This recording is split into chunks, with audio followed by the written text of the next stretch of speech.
பொங்கலுக்கு next day Divya வீட்ல தான் இருந்தோம். மார்னிங் டிஃபனுக்கு வந்துட்டு வெண்பொங்கல், அதுக்கப்புறமா கொஞ்சமா ரவா உப்புமா, சட்னி, அதுக்கப்புறம் சாம்பார் நேத்து செஞ்சது இருந்தா அதுவே டிஃபன் சாப்பிட்டுக்கலான்னு சொல்லி சாப்பிட்டுக்கிட்டோம். அதுக்கப்புறமா ஒரு 10:00 மேல டீ மட்டும் குடிச்சுட்டு, திவ்யா வீட்லேருந்து கிளம்பலான்னு சொல்லி கிளம்பிட்டு ஸ்ட்ரெயிட்டா பிராட்வே தான் வந்துட்டோம். எதுக்கு போணும்னு சொல்லிட்டு பார்த்தீங்கன்னா, தன்யா வந்து டான்ஸ் கிளாஸ்ல சேர்ந்துருக்காங்க. நெக்ஸ்ட் மந்த்ல வந்துட்டு அவங்களுக்கு டான்ஸ் பெர்ஃபார்மன்ஸ் ஒண்ணு இருக்கிறதால, அந்த பரதநாட்டியத்துக்கு போற செட்டுலாம் வந்துட்டு தேவைப்படும் அப்படின்னு சொல்லிட்டு தான் வந்து பிராட்வே வந்தோம். நெறைய இடம்லாம் சர்ச் பண்ணி பார்த்தோம். பட் இங்க தான் வந்து நெறைய ஷாப் இருக்கு. ஸோ அங்க ஏதாச்சும் ஒண்ணு கம்பல்சரி வந்து கிடைக்கும் அப்படின்ற மைண்ட் செட்ல தான் இங்க வந்தோம். போனதுமே வந்துட்டு அந்த களஞ்சியம் சொல்லிட்டு இருந்த ஃபர்ஸ்ட் ஷாப்புக்கு தான் வந்தோம். ஃபர்ஸ்ட் அவங்க பாக்ஸ் செட்ல இருக்கிறது தான் ஃபர்ஸ்ட்டு எடுத்து எல்லாமே காமிச்சாங்க. அவங்க டான்ஸ் கிளாஸ்ல வந்துட்டு ஒரு ரெஃபரன்ஸ் பிக்ஸ் மாரி அனுப்பிச்சிருந்தாங்க. ஸோ அது பாக்ஸோட செட் ஆகல அப்படின்றதால, நம்ம தனித்தனியாவே எடுத்துக்கலாம் அப்படின்னு சொல்லிட்டு ஒண்ணு ஒண்ணுமா இமேஜ் காமிச்சு தான் வந்து சூஸ் பண்ணோம்.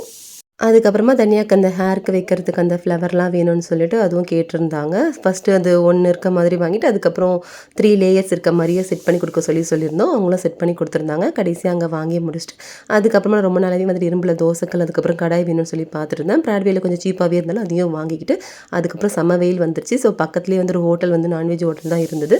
ஸோ அங்க போய் சாப்பிட்டுக்கலாம் அப்படின்னு சொல்லி எல்லாருக்கும் புடிச்ச மாதிரி ஐட்டம்ஸ் அன்னைக்கு வாங்கி சாப்பிட்டு முடிச்சுட்டு, அதுக்கப்புறம் அவங்க அங்கேருந்து வந்து பஸ்ஸில கிளம்புறேன்னு சொல்லி அவங்க வீட்டுக்கு கிளம்பிட்டாங்க. நானும் இவரும் வந்துட்டு பைக்ல கிளம்பலான்னு சொல்லி எங்க வீட்டுக்கு கிளம்பி அங்கேருந்து வந்துட்டோம். தேங்க்ஸ் ஃபார் வாட்சிங்.